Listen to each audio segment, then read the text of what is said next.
Mulheres Põem Rosas. Não estou estudando agora porque, como muitas pessoas, sou inadimplente na universidade que eu estudava, por conta da crise do FIES, etc., universidade privada, não consegui me matricular, mas que é parte de uma realidade do conjunto das mulheres trans e das travestis.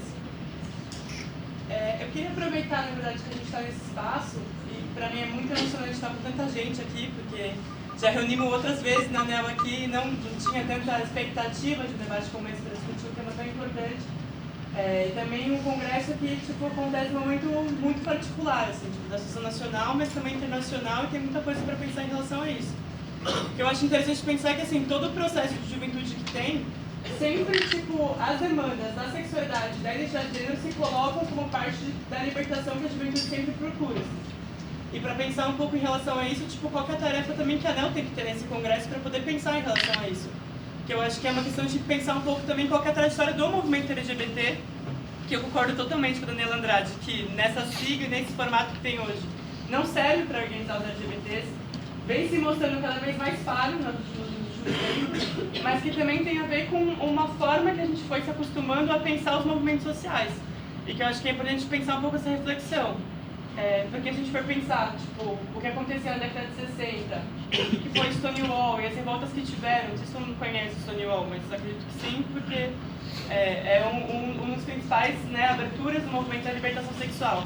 Agora, a reflexão que tinha nessa época sobre a libertação sexual era muito mais ampla do que conquistas de direitos cidadãs para os LGBTs. Porque tinha muito claro que era impossível conseguir uma emancipação real da vida e da sexualidade e da identidade de gênero por dentro do sistema capitalista. E eu acho que estar no Congresso, onde a gente tem clareza da importância de ser antigovernista, estar se mobilizando e lutar contra o capitalismo, isso já ajuda a gente a partir de um patamar muito mais avançado, assim, para pensar isso. Agora, para pensar um pouco a realidade das mulheres trans, assim, porque a gente sabe que a perspectiva de vida que a gente tem é de só 35 anos, enquanto das pessoas em geral é 70, 80 anos. A gente sabe que isso está ligado principalmente à questão da saúde pública, porque, não sei se todo mundo sabe, mas se você for hoje começar o processo para fazer a cirurgia ou a hormonização, qualquer coisa que te faça sentir melhor nesse processo, que as pessoas chamam de transexualizador, mas que o nome é um pouco complicado, porque parece que você só vira trans depois que fez o processo. Se você chegar hoje, você tem que ficar numa fila de 266 anos para você conseguir garantir a cirurgia. Ou seja, a gente vai conseguir estar operada e bem depois de morta, Então, assim, é uma coisa que não funciona muito. Agora, a questão é que a realidade do SUS é muito contraditória, porque você precisa ter pelo menos 5 laudos médicos que vão garantir que os médicos, na sua maioria homens, cis, digam se você é efetivamente trans ou não. Então é sempre uma autoridade de fora que te impõe a sua identidade de gênero. Eu acho que isso é uma questão importante de pensar, porque é todo um sistema que está organizado, na verdade, para poder decidir sobre os nossos corpos. Por isso que o debate, sempre relaciona muito o debate da questão da identidade de gênero com a questão do aborto. Porque é o elemento de até que ponto somos livres sobre o nosso próprio corpo e decidir sobre o que a gente tem no nosso próprio corpo. De manter uma identidade de gênero, de fazer cirurgias, etc. Porque uma mulher cis pode ir no médico fazer várias cirurgias e, em algum aspecto, isso tudo bem. Então, você colocar silicone, etc. Agora, para as mulheres trans, as opções que tem por fora do sistema de saúde privado, porque o público é esse caos que eu estou te colocando, a gente vê, na verdade, que é muito mais complicado, porque esse tipo de sistema faz com que a gente tenha que injetar silicone industrial, que é totalmente fatal para mulheres de travestis, mas também conseguir ver o problema da auto-hormonização também, porque tem muitas travestis que se auto-hormonizam, porque não tem como conseguir um laudo médico, não tem como conseguir os remédios adequados para isso, inclusive no SUS, o remédio que você recebe gratuitamente, se você lê a bula, não é feito para transição de mulheres trans, é um anticoncepcional comum para mulher cis, que eles falam, bom, vai servir para alguma coisa, você toma, etc.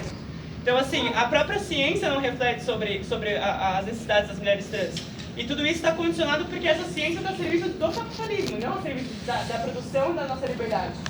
Eu acho isso importante, porque se a gente for pensar que hoje todo mundo está falando do problema do Congresso Nacional estar tão de direita e de como isso começa a colocar e retomar projetos como a questão da cura gay. Que agora, na verdade, vocês não estão acompanhando, mas se retomou com muita força esse projeto, porque agora acho que é Marisa Bobos, que é a psicóloga, que está falando, na verdade, que os grandes oprimidos não são os homossexuais nem as travestis, na verdade são os ex-gays e as ex-travestis que deixam de ser gays e, na verdade, tem que apoiar essas pessoas, então os psicólogos deveriam dar atendimento para elas, não como deixar eles à margem. O que é um escândalo, né, obviamente, mas assim, expressa de como esse congresso vem buscando formas para se articular e conseguir não só não dar nenhuma conquista para a gente, mas na verdade reverter o que a gente já conseguiu, como a despatologização das identidades homossexuais, ainda que as trans sigam patologizadas.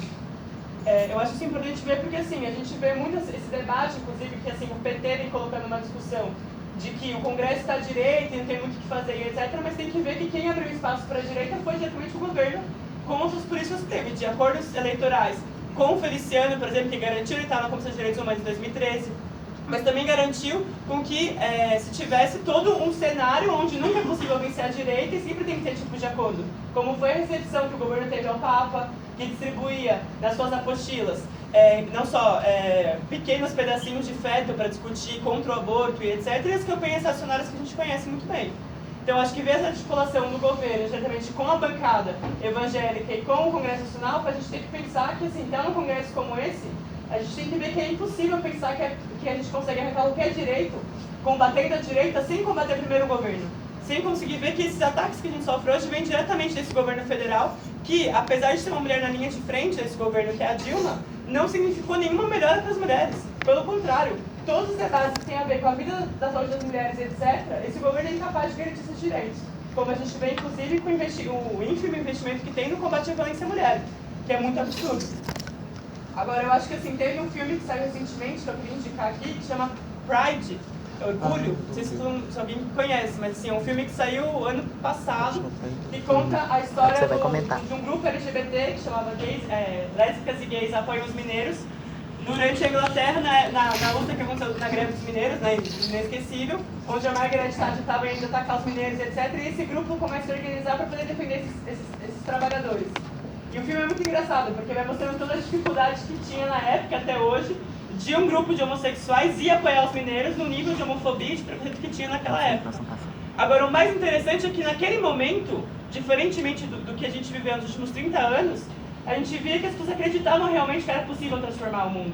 E a juventude que tinha naquela época e os LGBTs viam muito claramente que os inimigos que eles tinham junto com os trabalhadores eram em comum.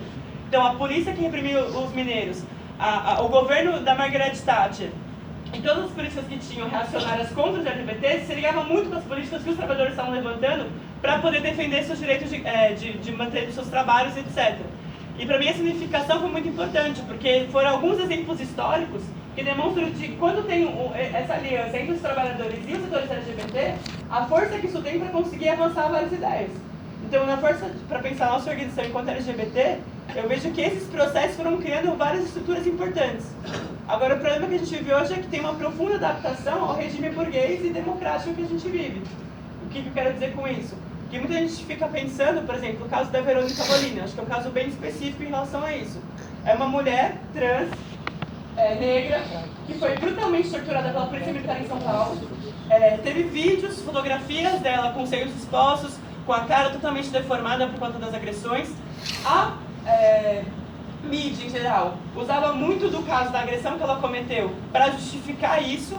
Agora, todo o movimento, inclusive o movimento trans, se negou a exigir a liberdade da Verônica, sendo que ela não foi julgada até hoje, e ela continua presa até agora. Eu acho que é um elemento importante de pensar, porque assim, não existe igualdade no nosso país, apesar da Constituição dizer que existe. Né? O Estado que a gente vive hoje, o Estado capitalista, ele faz uma separação, um divórcio muito, muito bizarro entre economia e política. Então todo mundo que está aqui é cidadão, todo mundo tem os mesmos direitos, segundo a Constituição, mas isso não importa, teoricamente, para o Estado se você é um grande proprietário ou se você é uma mulher terceirizada. Só que para garantir a saúde, a educação, o transporte, a moradia, isso faz toda a diferença. Se você é dono de uma empresa ou se você é uma mulher terceirizada. Eu acho que sempre a gente pensar por quê? Porque quando a gente vai pensar na igualdade que reivindicavam da Verônica estar presa hoje, que já que ela cometeu um crime, como qualquer pessoa tem que estar presa, a gente perguntou qual que é a igualdade que ela teve no acesso à escola, qual a igualdade que ela teve no acesso à identidade de gênero, qual a igualdade que ela teve para poder conseguir um trabalho, para conseguir se harmonizar, para conseguir ter respeito, para conseguir ser atendida pela polícia ou etc., com algum nível de respeito e dignidade para poder ver o que aconteceu naquele caso, etc. Nada disso teve igualdade.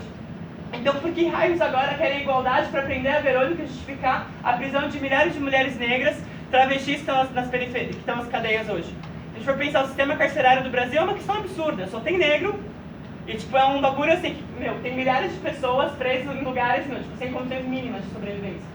Então, eu acho que é uma questão importante de pensar por quê? Porque a gente começa a refletir o que era o movimento que tinha na década de 60 e a importância que teve do movimento estudantil de se organizar para colocar essas demandas na linha de frente. Isso muda toda a diferença, porque eu não acredito que a luta das mulheres trans, ou das travestis, ou o combate da transfobia seja somente das mulheres trans, dos homens trans e das travestis. Óbvio que eu acho que tem o aspecto do protagonismo, o aspecto de que a gente tem que vir aqui sim e falar e colocar nossa cara e ser parte disso. Agora, a força que tem da auto-organização dos estudantes se expressou no que a Jéssica colocou, do ato que teve em apoio a Jaya Borg, que conseguiu dar visibilidade para essa causa graças ao movimento estudantil que se organizou, passou em sala, discutiu com as pessoas, organizou o ato e foi para a linha de frente disso. Mas como hoje acontece em vários lugares. Tem um exemplo muito interessante que foi da greve do ano passado, de mais de 118 dias, que aconteceu nas 3 universidades, aqui na Unicamp, na USP e na Unesp, onde os trabalhadores da USP, durante a greve, organizaram um debate para discutir homofobia, machismo e transfobia. E para mim foi a primeira vez na vida que eu vi um setor de trabalhadores durante uma greve parando para discutir transfobia, explicando o que era transfobia e discutindo por que isso era importante durante uma greve, porque as pessoas acham que não tem nada a ver, né? A greve é por salário, o que tem a ver discutir isso?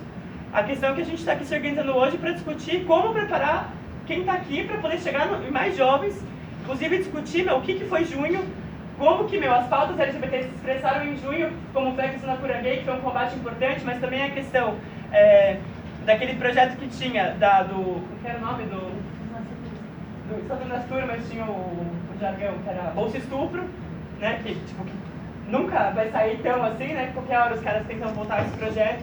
Mas para pensar assim, porque a gente tem uma tarefa que ela é muito importante e a gente tem que pensar como esse espaço que a gente tem hoje, a gente aproveita para armar a nossa consciência para ver como a gente vai se preparar para discutir isso com as pessoas e como vai organizar um movimento que possa barrar isso. Porque assim, a gente discute no Congresso o combate à transfobia, mas quando a gente volta para os nossos locais de trabalho, nossos locais de estudo, a gente tem que pensar como tornar vivo isso. Porque a transfobia ela se expressa em cada coisa, no olhar, nas risadas, no banheiro, nos problemas cotidianos da universidade. E se a gente se transforma em uma questão viva de debate, de discussão, de organização, de expressão disso, e traz essa pauta para dentro do movimento estudantil, a gente não consegue fazer com que esse movimento possa emergir, não só para responder os problemas da crise da universidade ou crise da educação, mas para responder os grandes problemas nacionais. Porque hoje tudo está muito interligado.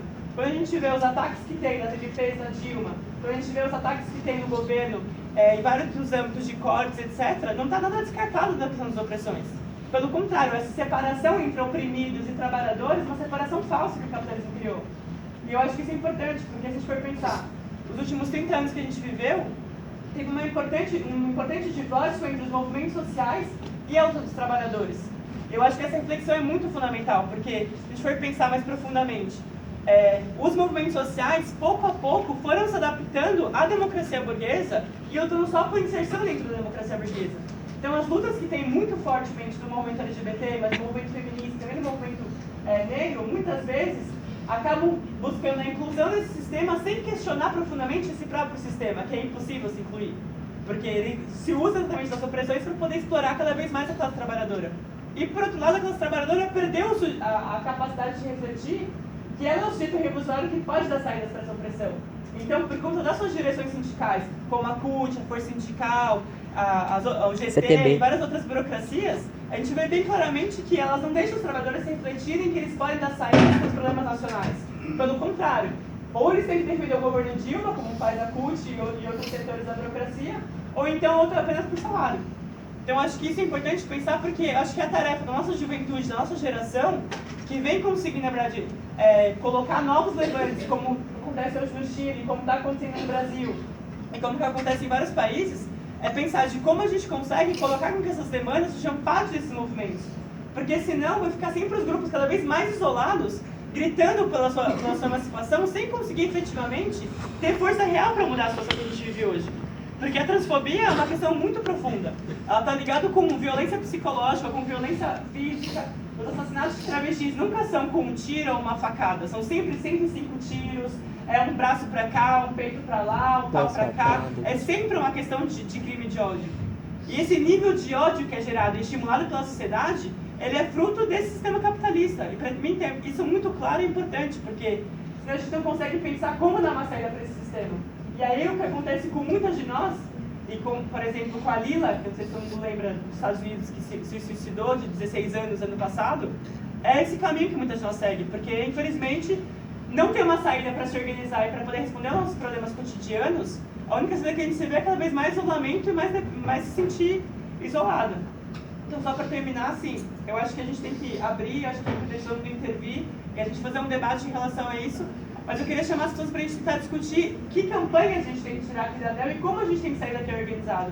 Porque eu acho que o importante é acumular um debate entre a gente, mas ver que o momento que a gente vive hoje é um momento muito importante para a gente sair daqui com uma política clara que consiga fazer com que cada universidade, cada local de estudo, cada local de trabalho comece a refletir como incluir essa pauta e como debater ela, não separada, mas como parte intrínseca do projeto que a gente tem, projeto de sociedade, projeto socialista, comunista, revolucionário. Então é isso, obrigada.